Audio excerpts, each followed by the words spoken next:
Dalawang sasakyan ang nasira matapos araruhin ng isang truck sa Quezon City. Ang driver ng truck nakaidlip daw. Nakatutok si Von Aquino.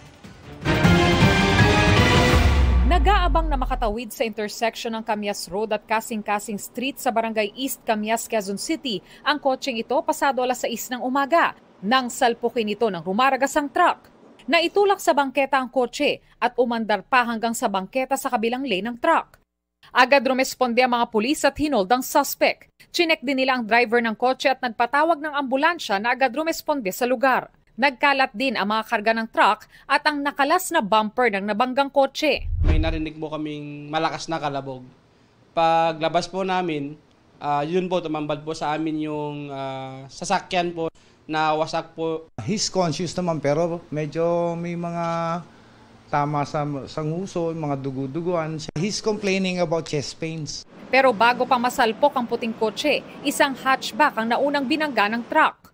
Ayon sa Quezon City Traffic Sector 3, inoobserbahan pa sa ospital ang driver ng puting kotse. Ang driver ng hatchback hindi na nagpa-confine. Medyo wala naman nagalos o injured, ma'am. Yung medyo may injured lang po, yung driver po ng Bios po, ma'am, na kulay puti po, ma'am.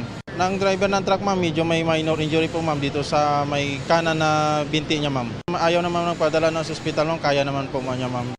Hawak na ng mga otoridad ang driver ng truck. Ang katwiran niya po, ma'am, is dahil sa pagod, ma'am, medyo nakaidlip daw siya, ma'am. Maharap-an nila ang driver ng truck sa reklamong reckless imprudence resulting in serious physical injury and multiple damage to property.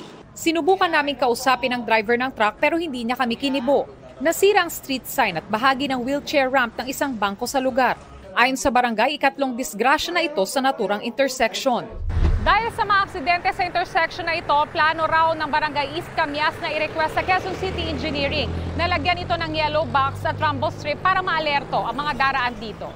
Para sa GMA Integrated News, Von Aquino, nakatutok, 24 oras.